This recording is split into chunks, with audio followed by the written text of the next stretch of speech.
Today I'm going to reflect on my part 3, which is in a junior primary context.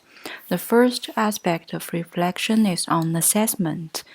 According to Teacher Standard Number 1, teachers should be able to assess, provide feedback, and report on student learning. In 5.1, it says that teachers should demonstrate understanding of assessment strategies, including informal and formal, diagnostic, formative, and summative approaches to assess student learning.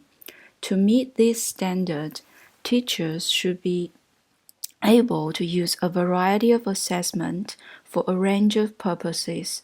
Assessing is not only for the purpose of evaluation and finding out about students' learning, but also for future teaching and learning.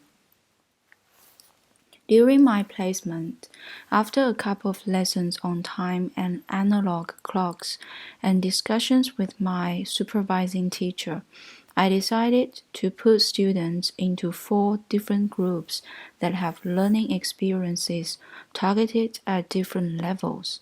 According to my observation and formative assessment, about 1/3 of the students were still at the old clock phase, more than 1/3 of them at half-hour phase, and less than 1/3 at quarter-hour phase.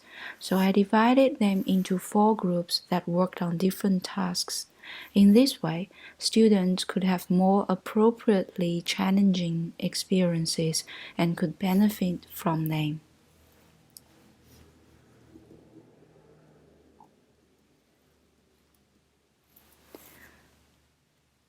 The second aspect of reflection is on professional learning. According to Standard 6.2, teachers should be able to understand the relevant and appropriate sources of professional learning for teachers. To meet this standard, the teacher should be able to identify the areas of improvement and use different resources effectively to make progress. Resources can be free or at a cost. Also, they can be found through online search or through trainings within or outside the school. So during my placement, among all the areas that I found to be needing improvement, teaching phonics and word knowledge is definitely one of them. Besides checking out Jolly Phonics and Words Their Way resources, I was lucky that there were staff meeting and training sessions on phonics happening in the school.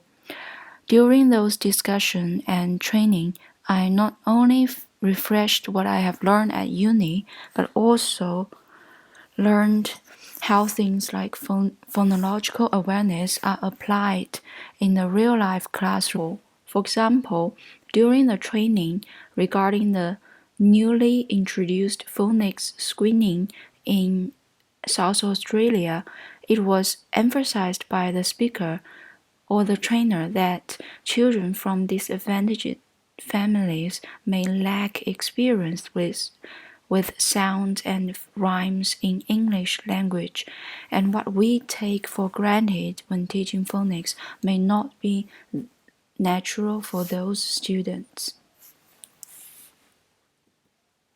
The third point of reflection is also on professional development, but more closely related to Standard 6.3.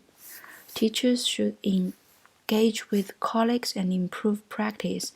They seek and apply constructive feedback from supervisors and teachers to improve teaching practices. To meet this standard, the teacher should be positive about constructive criticism and show willingness to accept it from supervisor and other teachers. During my placement, I was lucky to get feedback and especially important and specific constructive criticism from my supervising teacher, relief teachers, and principal. I told my supervising teacher that criticisms are welcomed and I need them as a new and inexperienced student teacher. For example, after observing one of my very first lessons, the principal gave me the advice to have something prepared, always prepared for the early finishers, like having them check each other's work or play with the teacher's big clock. I tried this and it worked very well.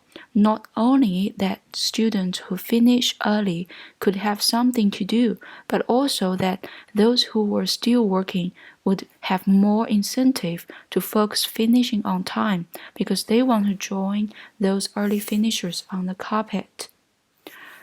These are the 3 points of reflection on my Per 3, and I know that there are more than what I just talked about to reflect upon in order to better my teaching. Thank you for listening.